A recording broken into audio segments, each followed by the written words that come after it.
दोस्तों, गलतियां इंसान से ही होती हैं। आपने भी ये कहावत तो सुनी ही होगी। इस पृथ्वी पर एक भी इंसान नहीं होगा जिसने अपने जीवन काल में कभी कोई गलती ना की हो।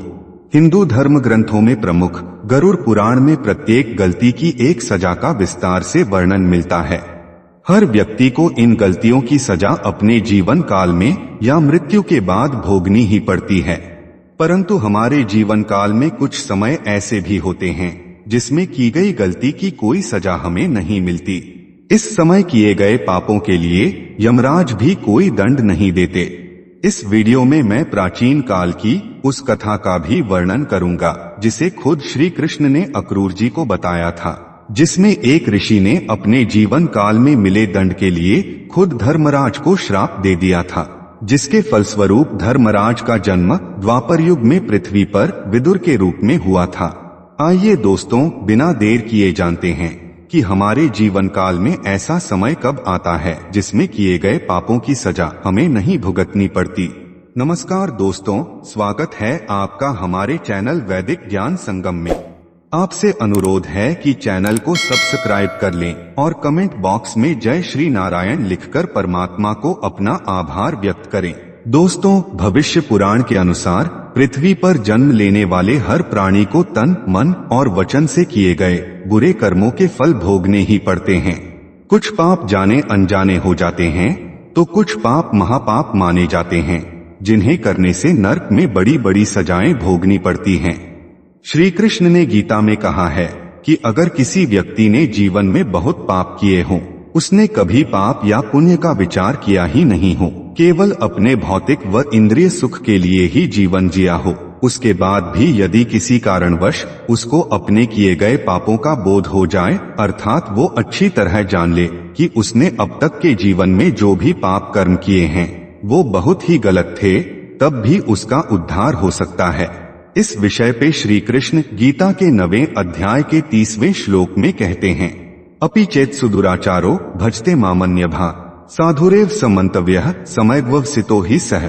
यहाँ परमेश्वर श्री कृष्ण कहते हैं कि यदि वो व्यक्ति अपने पापों का प्रायश्चित करे और दोबारा पाप ना करने का निश्चय करे और अनन्य भाव से मुझे भजना प्रारंभ करता है, तो वो मेरी नजर में साधु तथा मेरा प्रिय भक्त हो जाता है, क्योंकि उसने निश्चय कर लिया है कि मेरे समान अब उसके लिए कुछ भी हितकारी नहीं है।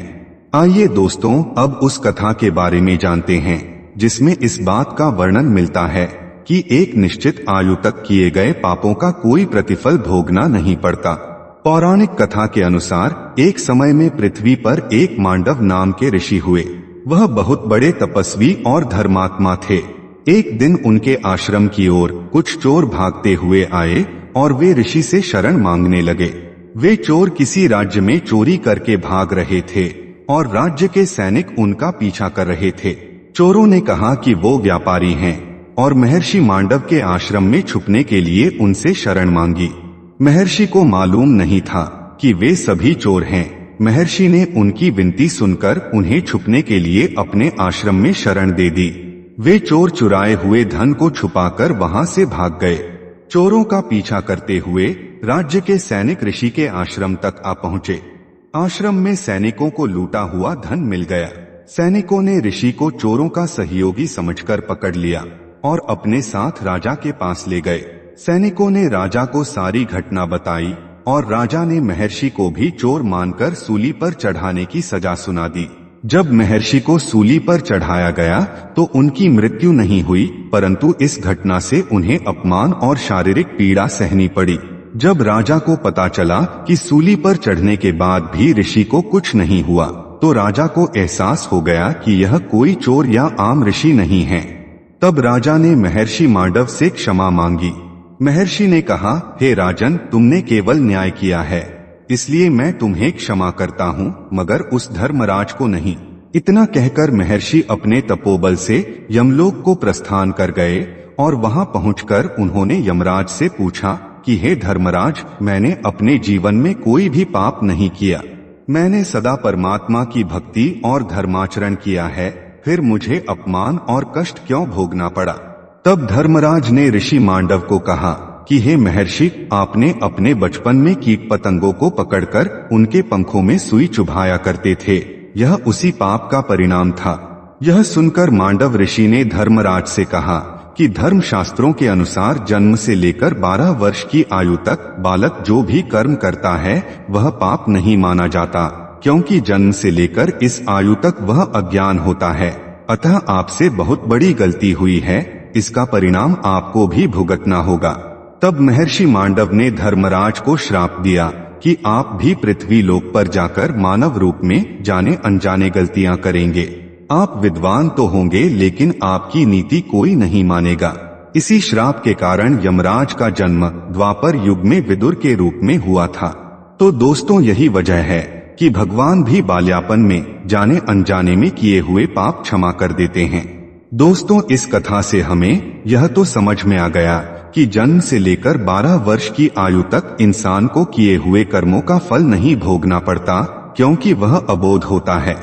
इस कारण उसके सारे कर्म माफ हो जाते हैं और फिर जब धीरे धीरे उसे ज्ञान का बोध होता है तो वह धर्म अधर्म के कर्मों से परिचित होने लगता है।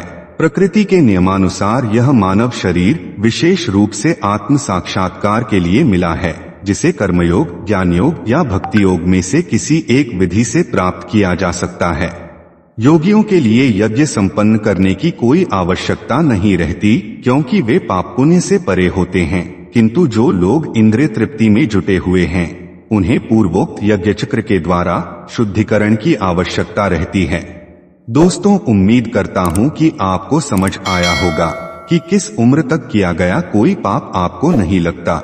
अगर ये बातें आपको समझ आई हो तो वीडियो को लाइक करें और अपने बंधु बांधवों को शेयर करें, और ऐसे ही वीडियोस को देखने के लिए हमारे चैनल वैदिक ज्ञान संगम को सब्सक्राइब करें। सर्वे शुभम भवतु। आइए मिलते हैं अगली वीडियो में।